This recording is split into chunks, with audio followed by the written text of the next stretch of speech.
ஆண்டவரும் உலக இரட்சகருமாகிய இயேசு கிறிஸ்துவின் விலையேறப்பெற்ற நாமத்தினால परमेश्वर उद्धारकर्ता प्रभु यीशु मसीह की बहुमूल्य नाम से எல்லாருக்கும் அன்பின் வாழ்த்தரை தெரிவித்துக் கொள்கிறேன். आप सबको प्रेम की बधाई देते हैं. நல்லா இருக்கிறீங்களா? आप भले हैं? கர்த்தருக்குள்ளாக சந்தோஷமா இருக்கிறீங்களா? प्रभु में आप आनंदित ஒரு हो? புதிய மாசம் தொடங்கி ये महीना शुरू होकर இரண்டாம் நாள்ல வந்திருக்கிறோம். आज दूसरे दिन में हम आए நாம் இன்றைய வார்த்தையில கடந்து செல்வோமா? आज के वचन की तरफ जाएं. சந்தோஷமா இருக்கிறீங்களா? क्या आप आनंदित में हैं? கலங்காதங்க. चिंता मत कीजिए. வியாதி எல்லாம் மாறிட்டு. आपकी बीमारी सब ठीक हो அப்படி गया. விசுவாசிங்க. ऐसा विश्वास கர்த்தர் कीजिए. அற்புதம் செய்வார். परमेश्वर अद्भुत काम करेंगे.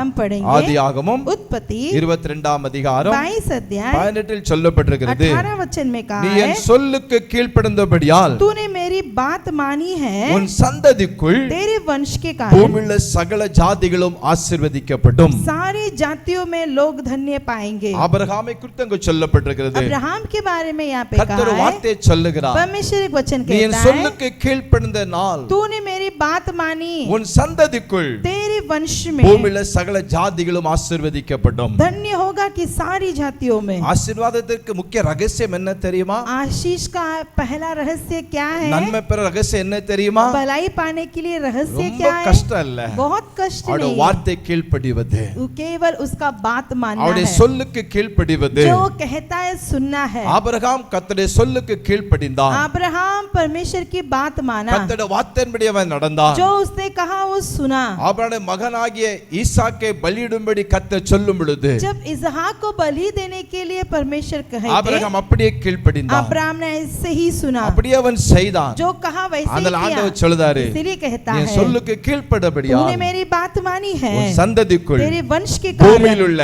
इस पृथ्वी சகல में ஜாதிகளும் ஆசீர்வதிக்கப்படும். सारी जातियां धन्य होंगे. நீங்களும் ஆசீர்வதிக்கப்படுங்க. आप भी आशीष உங்க पाओगे, சந்ததிகள் ஆசீர்வதிக்கப்படும். आपके वंश भी आशीष சகல होंगे. ஜாதிகள் ஆசீர்வதிக்கப்படும். आपके कारण सारी ஒன்று जाति लोग மாத்திரம் आशीष செய்யுங்கள். होंगे. एक काम அவருடைய வார்த்தை कीजिए, கீழ்ப்படியுங்கள். उसका बात मानिए, சந்ததி ஆசீர்வதிப்பார். आपका वंश आशीषित உங்க रहेगा. மூலமாக आपके இந்த பூமி जरिए से ये ஆசீர்வதிக்கப்படும். पृथ्वी आशीष நாம் होगी. ஜெபிக்கலாமா? हम प्रार्थना करें. நல்ல பிதாவே நன்றி செலுத்துகிறோம். अच्छा पिता आपको உடைய धन्यवाद. பிள்ளைகளுக்காக ஜெபிக்கிறேன். अपने लोगों के लिए प्रार्थना ஒவ்வொரு करते हैं. ஆசீர்வதியும் हर एक को आशीष இன்றைக்கு कीजिए. சொன்ன வார்த்தையின்படியாக आज कहा हुआ वचन के உடைய अनुसार பிள்ளைகளை நடத்தும். अपने बच्चों को चलाइए, அற்புதங்களை செய்யும். अद्भुत कार्य कीजिए. இயேசு மூலம் ஜெபங்களும் நல்ல பிதாவே. यीशु मसीह के नाम से मांगते पिता, आमेन. आमेन.